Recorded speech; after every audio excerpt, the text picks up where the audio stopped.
got so much motherfucking design on right now. Break it down.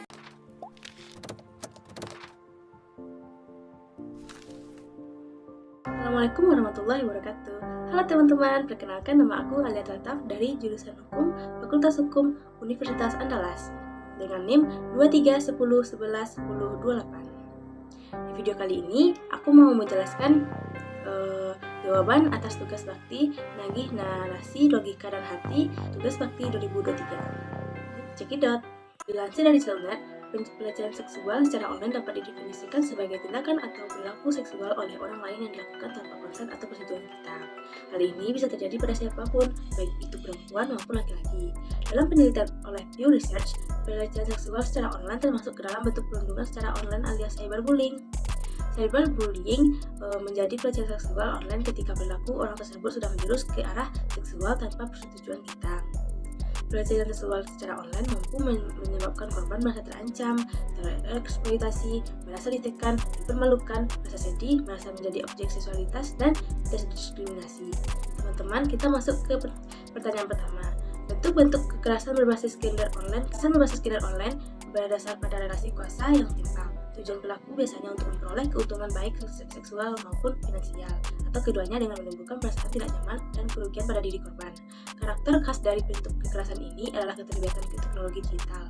Setidaknya ada 3 bentuk kekerasan berbasis gender online di Indonesia yang marak ditemukan. Yang pertama, kekerasan seksual yang difasilitasi teknologi. Dalam kasus ini, pelaku melakukan kekerasan seksual seperti pencabulan, penyiksaan seksual, pemerkosaan, eksploitasi tubuh seseorang terhadap orang lain melalui internet secara real time. Interaksi ini berbayar dan eksklusif. Satu kasus terjadi di Aceh. Sekumpulan pelajar dijebak oleh jaringan pelaku untuk mengirimkan gambar telanjang mereka melalui media sosial. Kemudian dieksploitasi secara seksual lewat internet dan dipaksa melacur di dunia nyata. Di Bojonegoro, Jawa Timur, seorang guru memotret para korban dalam keadaan telanjang, lalu menjualnya di internet. Ia kemudian memaksa para korban untuk melakukan kegiatan seks baik di internet maupun di tatap muka. Yang kedua, penyebaran konten seksual. Tindakan ini berupa penyebaran foto, video, dan tangkapan layar percakapan antara pelaku dan korban. Konten yang disebarkan mengandung unsur intim dan pornografi korban. Contoh kasus ini adalah penyebaran foto telanjang 14 orang putri di Lampung Selatan. Mereka berkenalan dengan pelaku di media sosial dan kemudian diancam dan dibujuk untuk berfoto telanjang. Ancaman dan tindakan tersebut dilakukan dengan tujuan memperoleh keuntungan seksual dan finansial dari korban. Nah, yang ketiga, balas dendam dengan pornografi. Bentuk kekerasan ini melibatkan para pihak yang memiliki relasi intim. Pelaku menyebarluaskan konten intimnya dengan korban dan dalam rangka mencemarkan nama baik korban, membalas dendam, atau memperoleh keuntungan finansial. Salah satu contoh kasusnya adalah penyebaran foto intim pacar-pacar yang dilakukan mahasiswa di Banyumas, Jawa Tengah. Pelakunya biasanya adalah suami, mantan pacar, selingkuhan, ataupun atasan korban. Nah, yang kedua, kita masuk pertanyaan kedua ya teman-teman. Faktor risiko kekerasan seksual. Adapun faktor meningkatkan kekerasan seksual yaitu korban mudah ditaklukkan, pelaku biasanya menganggap korbannya lemah dan mudah masuk ke dalam perangkapnya, hawa nafsu, hasrat seks yang tak tersalurkan menjadi pemicu pelecehan seksual, pernah menjadi korban, memiliki riwayat kekerasan seksual saat masih kecil juga bisa menjadi pemicu loh, menjadi saksi, pelaku pernah menyaksikan pelecehan seksual secara langsung, memiliki kekuasaan, pelaku memiliki otoritas atas korbannya, ketergantungan, kecanduan obat-obatan, dan alkohol dapat mempengaruhi cara pelaku dalam berpikir dan bertindak. Fantasi seksual, pelaku biasanya memiliki fantasi dengan unsur kekerasan atau pelecehan. Kebiasaan menonton video porno, kebiasaan ini memicu adanya fantasi seksual yang berujung pada kekerasan seksual. Nah, kita masuk pertanyaan ketiga, pencegahan kekerasan seksual.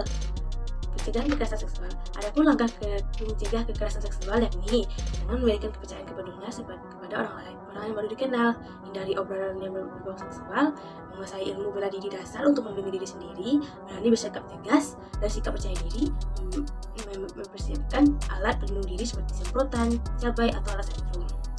Nah, untuk menghindari dampak buruk dari kejahatan seksual ini, Humas Polri memberikan himbauan agar tidak menjadi korban pelecehan seksual di media sosial dengan cara menghindari hal berikut ini. Yang pertama, jangan sembarangan menerima ajakan pertemanan. Ada banyak pertemanan di media sosial. Mereka ini terkadang teman yang benar-benar baru dikenal. Agar terhindar dari penipuan dan pelecehan seksual di media sosial, sebaiknya telusuri profil akun baru tersebut. Kalau tidak menampilkan profil asli dan banyak posting tak sama dengan yang sesungguhnya, sebaiknya dihindari. Yang kedua, gunakan fitur privasi akun. Untuk menghindari dari gangguan luar, pengguna media sosial sebaiknya menggunakan fitur akun privasi. Penggunaan akun privasi adalah untuk mengantisipasi masuknya akun yang dimanfaatkan pelaku untuk melakukan kejahatan. Yang ketiga, jangan sembarangan upload foto. Sudah menjadi kebiasaan kita untuk memamerkan semua aktivitas kegiatan sehari-hari, seperti bisa dikatakan punya aktivitas padat dan mendapat pujian.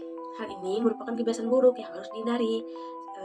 Hindari posting foto-foto yang tidak penting seperti saat mencuci dan menjemur pakaian, mencuci kendaraan, pamer perabotan rumah, ataupun pamer kamar tidur, serta menampilkan foto pribadi yang seksi. Terlalu banyak foto yang diposting membuat kita seperti tidak mempunyai hal penting untuk dirahasiakan. Hal ini juga memicu pelaku kejahatan untuk melakukan aksinya setelah mengetahui isi rumah pengguna medsos. 4. Ganti password secara berkala. Untuk menjalankan aksinya, pelaku kejahatan seksual ini masuk dengan identitas orang lain, sehingga tak jarang banyak pengguna akun media sosial yang muncul dengan dunia maya dengan gambar atau video porno. Padahal itu bukan dia yang mempostingnya. Akibatnya korban menjadi malu dan tertekan secara psikologis. Yang kelima, jangan ceritakan kehidupan pribadi di media sosial. Setiap manusia yang hidup pasti punya masalah. Besar atau kecilnya masalah itu tergantung bagaimana cara kita menghadapinya. Namun, jangan semua masalah kehidupan ini diceritakan di muka umum lewat media sosial ya. Selain tidak menyelesaikan masalah, pengguna media sosial lainnya akhirnya tahu dengan masalah yang kita hadapi. Untuk itu, bijaklah menggunakan media sosial agar tidak menjadi korban penipuan dan pelecehan seksual. Dari saya, terima kasih. Wassalamualaikum warahmatullahi wabarakatuh. Dadah.